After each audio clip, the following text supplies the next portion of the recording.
So here's the dirty little secret about attractiveness. We're given a picture of what's attractive based on, well, it used to be media, now it's social media, it's all kinds of different places. We're given a picture of what's attractive.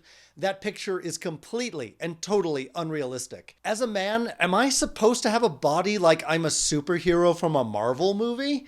That's ridiculous. It's impossible. Even the people that are doing it, when I look at Wolverine and he's coming out of the water and he's shredded.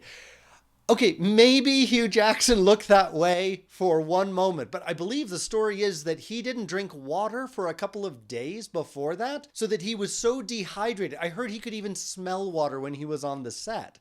We look at that in a movie and we think, oh, well, that's what I should look like. No, you shouldn't. That is an unrealistic expectation of what we look like. And we've been doing this for a long time. It used to be that it was just, we photoshopped photos, that went on. Now we have videos with filters that make us look 5, 10, 20 years younger than we are. It's not about how do I live up to these impossible standards. It's understanding that it's an illusion, what we see online, and what we actually want to have in person is something entirely different. So that's the first thing. Don't be tricked by the illusion. Now, the illusions are there for a reason. There are pieces of the illusion that actually do attract us. A person that is in shape, that's fit, that burns plenty of calories and looks like it, that gives us a certain energy about who they are. That tells us something about the vivacity in the person, about how engaged they are and alive they are in life. That's attractive. That's attractive. That's not a picture. That's an energy coming out of the person. When it comes to being super wealthy, you don't have to try to compete with the Jeff Bezos and the Bill Gates of the world. That's completely unrealistic. It's not necessary to have really everything that you want in life. It's simply unnecessary. The part about money, though, that is important is that you are on top of your finances, that you are building wealth over time, that you sleep really well at night because you have plenty of money to take care of whatever emergencies might come up. Stop! I have to tell you where all the good content is. All the good content is at dallasbluth.com. There you can see me as a writer, a speaker, and a storyteller. Go visit dallasbluth.com, join the mailing list, and get all the best stuff today. Back to the video. That's going to be attractive to people around you. That's going to be attractive romantically, and that's just attractive to friends. All of us want to be with somebody that we feel has their game together. They've got it together and they're going somewhere progressively. They're going somewhere bigger, larger, more exciting than where they are today. That financial piece, that's part of that, to be feeling like you're building on a foundation and getting to a bigger and bigger place. So that's the realistic aspect of it.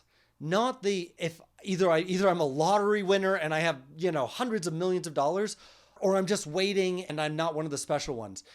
The reality is there is a middle ground between those two in which we are steadily building towards it.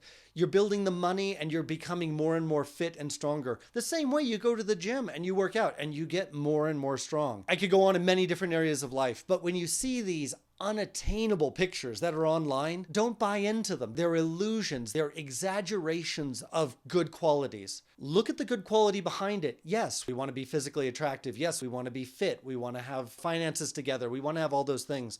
But when we show up with those things actually embodied in what we're doing, that's at the heart of it. That's what actually attracts people. When we're in person, I'm not comparing somebody I see in real life to somebody that I see online. Those are two different worlds. I don't get out my phone, look at a picture of a woman and go, oh, well, you don't look like this. You don't look this amazing. We all know instinctively that there is a difference between this digital world that we have and the real person that we're looking at. It's very hard for us to unhook from that. But that is one of the things we have to do if we're going to feel satisfied in our lives, is we have to realize the digital world, it's photoshopped, it's filtered, it's unrealistic, and it's not a fair comparison to make for ourselves. Find the elements that are attractive, find realistic in-person examples to follow, and go about it that way.